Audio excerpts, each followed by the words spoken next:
Thank you for tuning into the broadcast of The Fountain of Youth, Fact or Fiction. In today's program, we will take a closer look at a legendary spring that reportedly restores the youth of anyone who drinks of its waters. Florida is often said to be its location, and stories of the fountain are some of the most persistent associated with the state. A long-standing story is that Spanish explorer Juan Ponce de Leon, Puerto Rico's first governor, was searching for the Fountain of Youth when he traveled to present-day Florida, which he thought to be an island. He explored Florida in 1513. But the story did not start with him, nor was it unique to the New World.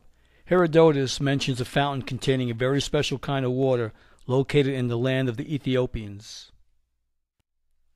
Herodotus attributes the exceptional longevity of the Ethiopians to this water.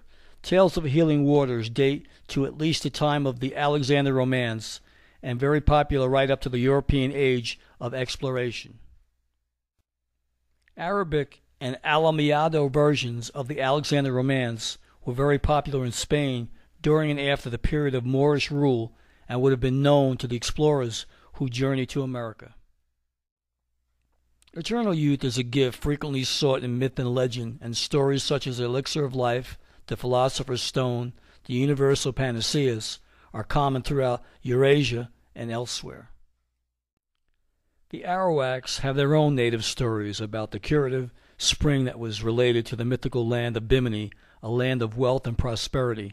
The spring was purportedly located on an island called Boinca. According to legend, the Spaniards heard of Bimini from the Arawaks in Hispaniola, Cuba, and Puerto Rico. Secune, an Arawak chief from Cuba, had purportedly been unable to resist the lure of Bimini and its restorative fountain. The Indian chief gathered a troop of adventurers and sailed north, never to return. Word spread among Secune's more optimistic tribesmen that he and his followers had located the Fountain of Youth and were living in luxury in Bimini. The story continues that Juan Ponce de Leon heard of the fountain from the people of Puerto Rico when he conquered the island. Growing dissatisfied with his material wealth, he launched an expedition to locate it, and in the process discovered Florida. Though he was one of the first Europeans to set foot on the American mainland, he never found the Fountain of Youth. The city of St. Augustine, Florida, is home to the Fountain of Youth's National Archaeological Park, a tribute to the spot where Ponce de Leon is traditionally said to have landed. The tourist attraction was created by Luella de McConnell in 1904. Diamond Lil, as she was known, fabricated stories to amuse the city's residents and tourists until her death in 1927. Though the fountain situated there is not the fountain, this doesn't stop tourists from drinking its waters.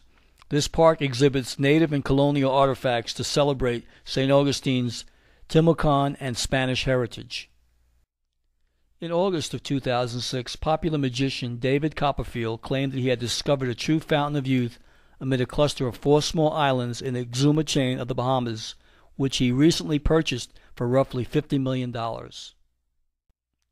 "I've discovered a true phenomenon," he told Reuters in a telephone interview. "You can take dead leaves, they come in contact with the water, they become full of life again. Bugs or insects that are near death come in contact with the water, they'll fly away." "It's an amazing thing, very, very exciting," Copperfield says.